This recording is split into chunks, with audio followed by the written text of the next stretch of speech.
Effective video marketing in a nutshell. What exactly is effective video marketing? What's the big deal? Well, it really all boils down to conversions. You can try video marketing, but that's not going to put food on your table. You have to do effective video marketing.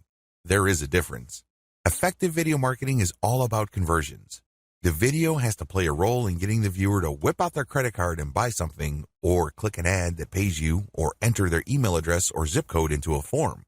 Whatever the case may be, the video convinces whoever is watching to take action that somehow, some way, leads to you making money. Clear enough? Well, video can do this in one of two ways. Either it converts the viewer directly, or the video is part of the conversion process. Maybe it happens immediately, or it can take some time. Whatever the case may be, video plays a role. What's so powerful about video anyway? When you're watching a video, you're actually seeing many different signals being flashed to you in the time span of fractions of seconds. You may not even be aware of them, but all these signals are being sent to you, and subconsciously you're putting these signals together. If you're watching a video spokesperson, you're paying attention to their facial expression, their demeanor, the way they say their words, and how quickly they're talking. These and other nonverbal signals paint a picture. It all leads to the question, should I trust this person or not? Which is very much related to the question that everybody asks in the back of their minds, what's in it for me? Video enables marketers to answer those two questions in a very powerful way, and it can be traced to the power of the human voice. The power of the human voice. When somebody is talking to you, they're making eye contact. They're also talking to you with their voice. You're not just hearing sound signals, but these sound signals pack a lot of value. You read in all sorts of meaning depending on the tone of voice, the emotions that you detect from the voice, and how quickly the person is talking. It's easy to tell whether somebody is confident or if somebody is basically tripping over themselves. It's easy to tell whether somebody actually is an expert or if somebody is somehow just playing some sort of role. These are the things that you really cannot quite put your finger on, but you know it when you see it and you hear it. A large part of this turns on the voice component. The two factors that I outlined above combine to produce the secret to video marketing. What is this secret? It's very simple. Presence. Whether you have some sort of explainer cartoon, or you have a slideshow with a voiceover, or you're presenting a video spokesperson looking directly in the camera, it all goes back to presence. Either the video gets front and center of the viewer so as to trigger the old sales rules, or it doesn't. The old sales rules still apply. As awesome as video may look, please understand that it still follows the same old rules. What are the old rules of salesmanship? They're very basic. First, you have to get people's attention. Second, you have to filter them by interest. Not everybody watching your video is in your target market. Not everybody would want to buy. Not everybody has the problems being solved by the product or service you are promoting. Many people who view your video are just doing it out of curiosity. Maybe they have nothing else better to do. You have to weed those people out.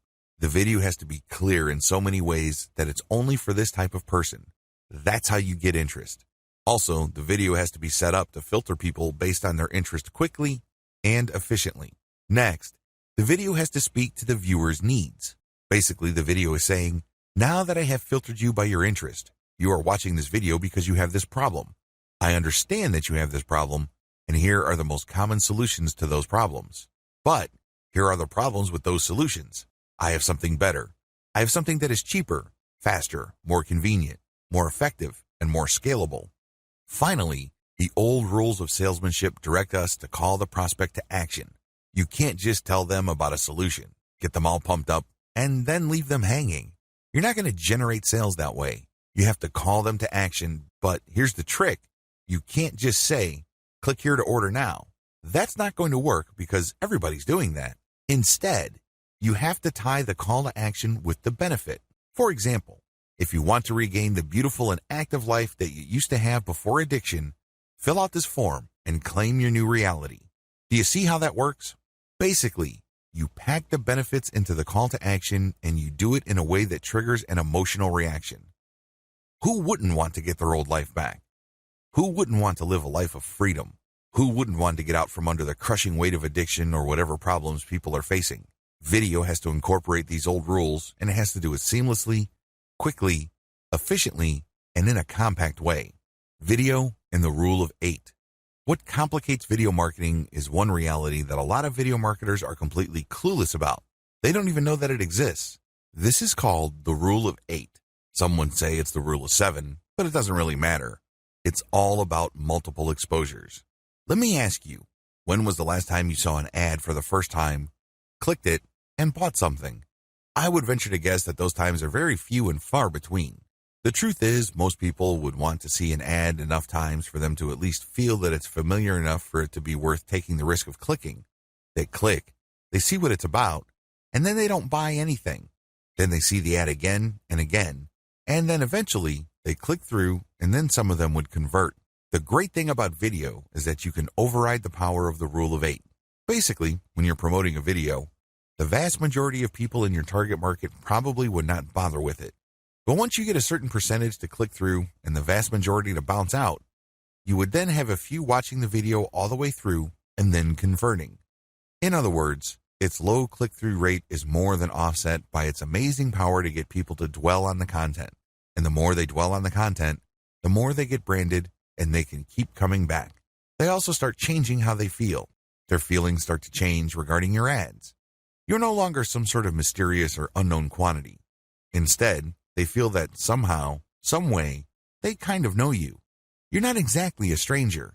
This gives you a tremendous competitive advantage. The more ads you show, the higher the likelihood that eventually they would click through and make it all the way through the conversion process.